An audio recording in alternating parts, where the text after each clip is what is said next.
Jonas Hail rode his old horse over the last rocky rise just as the evening sun slid low behind the mountains. The light was fading fast, turning the valley gold and red. The kind of quiet that made a man feel alone, even with the world spread wide before him. 6 weeks earlier, Jonas had ridden away from this land to settle a bitter dispute in town. Back then, the ranch behind him had been nothing more than a dying place. The porch sagged, the well was dry, and the wind moved through the broken boards like it was searching for something already gone. He had believed that when he returned, nothing would have changed. He expected dust, silence, and the same hollow emptiness waiting for him. But from the ridge, something stopped him cold. Thin white smoke rose straight into the sky from the chimney. Jonas pulled on the reins, his heart tightening. Smoke meant fire, and fire meant people. That made no sense. This ranch sat far from any road or trail. No trader passed here. No town lay close enough for wanderers to stumble in by chance. As his horse stepped lower into the valley, Jonas saw more. Where? Dead grass once cracked underfoot, neat rows of green vegetables now grew. The old stable that had collapsed years ago stood repaired, and 4 unfamiliar horses grazed quietly nearby. The air smelled different too, not dust or rot, but warm bread, pine wood smoke, and something else that felt dangerously close to comfort. Jonas slid down from his horse, every muscle tight. He was certain he had locked the door before leaving. No one knew this place existed. No one should have been here. The porch creaked as he stepped onto it, the sound sharp in the growing quiet.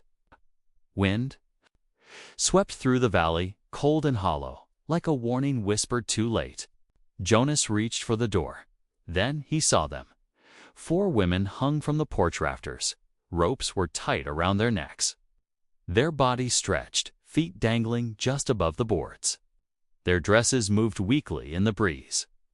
Hair hung loose and tangled. Their faces were pale, eyes half open, breaths thin and broken. For one frozen moment, the world stopped. Then Jonas moved. They were still alive. The knife was in his hand before he realized he had drawn it. He lunged to the first woman, a young blonde whose eyes bulged in panic, hands clawing the air as her body fought to live. Jonas slashed the rope. She fell hard to the floor, folding in on herself, coughing violently, every breath tearing out of her throat. He turned to the second woman without pause. She was small, her face bruised, brown hair soaked with sweat. Her body barely trembled now. Jonas held her neck steady and cut the rope carefully. She collapsed against him, breath coming in weak, thin pulls like thread about to snap.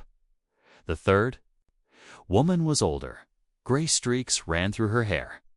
Her face had turned blue, her pulse faint beneath his fingers. Jonas cut her down and laid her gently on her side, checking her breathing. It was there, barely. The last woman was tall and strong, her lips purple, but her eyes still sharp with awareness. She tried to push with her feet to ease the pressure, but her strength was fading. When Jonas cut the rope, she stumbled back and slammed into a porch post. Her hands rose fast, shaking but ready to stay back. She rasped, "Do not come near me," Jonas lifted both hands, breathing hard. "Easy, you're safe now behind them." The older woman whispered weakly that he was not the one who did this. Jonas nodded once. He already knew. Inside the house, the warmth felt strange. The fire crackled, but fear filled the room, heavier than smoke. The women huddled together like wounded animals, watching Jonas with guarded eyes. He handed water too. The older woman, who introduced herself as Grace Shaw, she spoke slowly, explaining they were not thieves. They had only needed shelter to survive the winter. The youngest, Clara, hugged her knees and said they believed the ranch was abandoned. Everyone had told them no one lived here anymore. Jonas frowned and told them he bought the land 2 months ago. That made them all go quiet. Tros, the strong one, watched him closely. She said they arrived 3 days earlier. The place had been broken, but it was better than freezing on the road. Mabel, the smallest, added that they fixed what they could. They wanted peace, nothing more. Jonas asked the question that sat heavy in the air. Who did this to you, and why? Grace answered that there were 6 men. They came before dawn, said nothing, and accused them of hiding something. They claimed the women were protecting something that belonged to them. Jonas knew this was no random cruelty. Hanging people alive was a message meant to burn fear deep into the soul. Outside, the rope still swayed. They'll come back, Rose said quietly. And if they do, no one survives. Jonas looked into the dark valley and felt the truth of it settle in his bones. From this moment on, he could not walk away. When night fell, Jonas searched the land. The tracks told him everything. 6 riders, skilled and disciplined. Deep hoof prints, heavy boots. Clean axe marks on the cellar door. These men were professionals. In the dirt below, Jonas found the symbol that made his blood run cold. A triangle cut clean by a single line. The blood riders, lonely. One man commanded them now. A man Jonas believed dead. Silas Karnda. Past, he thought, buried, clawed back into the present. Jonas found the empty metal box in the cellar, marked with Silas's initials. Whatever had been inside was gone, but a torn note remained. It warned that what was hidden must never fall into Silas's hands. The women read the note and understood. They were hunted not for who they were, but for where they stood. Then the wind shifted. Hoofbeats rolled across the valley. 6 riders were coming. Jonas told the women to hide in the cellar. He stayed on the porch, rifle ready, heart steady. When the riders emerged from the dark, he saw Silas clearly. The scarred horse, the cold steel eyes. The past had found him. Silas smiled and demanded what was in the box. Jonas told him the truth. It was empty. Silas stepped onto the porch, pride pushing him forward. His foot slipped. The trap worked in seconds. Everything changed. When the dust settled, Silas lay bound with his own rope. His men fled into the night. Justice, long delayed, finally had hands around its throat. But as Jonas stood there, breath heavy in his chest, he knew this was only the beginning. The ranch was no longer empty. The danger was not over yet. It only changed its sound. The wind still moved through the valley, but now it carried something heavier, like the land itself was waiting to see what would happen next. For a long moment, staring into the darkness where Silas Karn's men had disappeared. His hands still shook, not from fear, but from the release of it behind him. She moved carefully, her body still weak, her neck dark with bruises. Someone who had learned too late how fast the world could turn cruel. Silas lay unconscious, rope biting into his wrists and ankles, his chest rising in shallow breaths. The same porch that had nearly been their grave now held the man who put them there. Grace broke the silence. They ran. Jonas nodded. They'll spread the word. Clara swallowed hard. He dragged Silas closer to the porch post and secured the rope tighter, making sure there was no chance of escape. Then he led the women inside and shut the door, sliding the heavy wooden bar into place. Little food he had. None of them ate much. The weight of what had almost happened pressed down on every breath. Grace finally spoke again. That is far from here. They will try to find him, Jonas replied. Or they will try to finish what he started. The fire popped softly. Outside, something howled far away, long and low. Mabel hugged her arms. We cannot run again. We have nowhere left to go. Jonas looked at her, then at all of them. Running is exactly what Silas expects. That is why we will not do it. Rose lifted her head. "Then what do we do?" Jonas did not answer right away. He walked to the table and placed the empty metal box in the center, as if it were still heavy with secrets. "We make this place strong," he said. "Strong enough to hold until help comes." Clara shook her head. "It's just a ranch. It is land," Jonas replied. Grace directed them with quiet authority, pointing out where walls were weakest and windows easiest to cover. Rose worked beside Jonas, her movements careful but determined, hammering boards, reinforcing doors, setting simple traps along the approach paths. Mabel and Clara stayed inside, preparing bandages, tearing cloth into strips, boiling water, doing whatever small things they could to be ready if blood was spilled again. When the first light touched the mountains, Jonas saddled his horse. Grace looked at him sharply. "You are leaving, I am riding to the ridge," Jonas said. "I need to see how far their tracks go." Rose stepped closer. "Do not go alone." Jonas met her gaze. "Someone has to watch Silas." That someone became Rose. Jonas rode hard, following the trail of 6 horses cutting through the valley. The tracks split after a mile, just as he feared. 3 riders went east, 3 went south. A signal, not a retreat. They were calling others. Jonas returned before noon with the truth heavy in his chest. The Blood Riders would not attack in small numbers again. When they came back, it would be with enough men to crush everything in their path. Inside the house, the women listened in silence. Grace closed her eyes. "Then we were never meant to survive this." Jonas shook his head. "No, you survived because you were meant to." That afternoon, Silas woke, his eyes open slowly, dull at first, then sharp with recognition. He laughed when he saw Jonas. A dry, humorless sound. "You always did enjoy standing alone. You're going to ride to a court, Silas. You're going to answer for every life you ruined." Silas smiled, despite the rope cutting into his skin. "You think paper and judges scare me? They scare men who know the truth exists.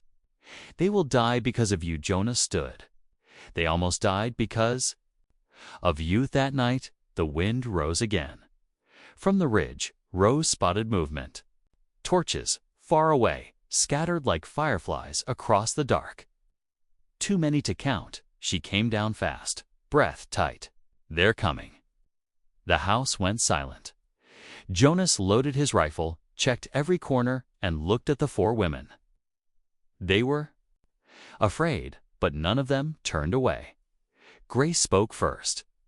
"If this is the end, we face it standing." Jonas nodded once. "Then stay close, stay quiet, and trust me." Outside, the torches drew nearer. The Blood Riders were returning, and this time they were not coming to threaten. The torches reached the edge of the valley just as the moon climbed high above the mountains. Their light flickered like restless spirits, moving slow and wide, circling the ranch instead of charging straight in. Jonas watched from behind the shuttered window, counting shadows, listening to the rhythm of hooves and boots. There were more than before, many more inside. The house was silent except for breathing. Grace sat near the hearth, her back straight. Despite the pain in her neck, Clara clutched Mabel's hand so tightly her knuckles had turned white. Mabel whispered a prayer under her breath, not loud enough for anyone to hear clearly, but enough to steady herself. Rose stood closest to the door, a hammer in one hand, a knife in the other, her eyes fixed and unblinking. Silas Carnes stirred against the porch post outside, sensing what was coming.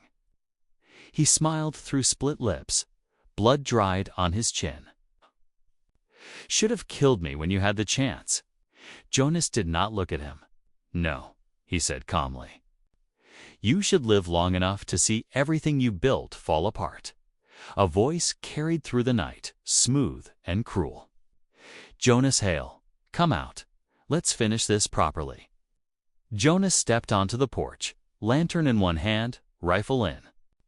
The other, the wind tugged at his coat. In the firelight, he could see them clearly now. 12 men, all armed, all watching. "I have Silas," Jonas called.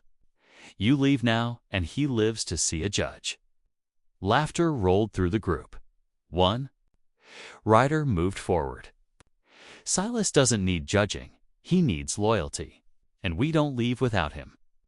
Jonas glanced down at the oil-soaked boards, the hidden wire, the traps dug shallow beneath the dust. Then stepped closer.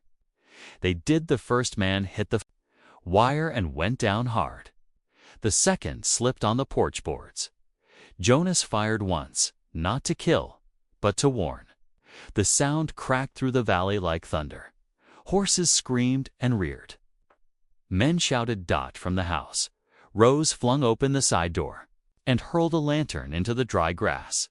Fire leaped up fast, cutting off the rider's path. Smoke filled the air, thick and blinding. Grace rang the old dinner bell again and again.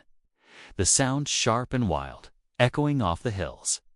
It sounded like alarm, like a town awake and watching, even though none existed. The blood riders hesitated. That moment was all Jonas needed. He dragged Silas to the edge of the porch and held him up by the rope. "You take one more step," Jonas shouted, "and he falls." Silas struggled, panic finally breaking through his arrogance. "Don't," he hissed. "Jonas, don't." The riders froze in the distance. Another sound rose. Hooves, fast, many of them. Not coming toward the ranch, but away from it. A horn blew once, sharp and commanding. Federal riders burst over the ridge, coats marked, rifles ready. Someone had seen the fire. Someone had followed the tracks Jonas left behind on purpose. The blood riders scattered. Some fled into the dark. Others dropped their weapons and ran. Within minutes, the valley was chaos and then silence. Jonas lowered Silas to the porch. He did not let go. By morning, the ranch was filled with uniforms instead of dust. Silas Karn was taken away in chains, his eyes empty now, his power gone. The empty metal box and the scrap of paper were handed over, proof enough to open graves long buried. When the riders finally left, quiet felt different. Quiet again, but not empty. Grace stood on the porch, watching the dust settle. "We almost died here," she said softly. Rose nodded, "And we almost ran." Clara looked at the house, the garden, the repaired stable, but we didn't. Jonas stepped forward. "You don't have to leave." All 4 women turned to him. "This land needs hands," he continued. "And I don't want to hear this place echo anymore." Mabel smiled through tears. Grace closed her eyes and breathed deep. Rose held his gaze and nodded once. That night, the fire burned warm. The ranch, once ruined and forgotten, held laughter, quiet voices, and hope stitched together from fear and courage. The ropes were taken down, and no one would ever hang there again.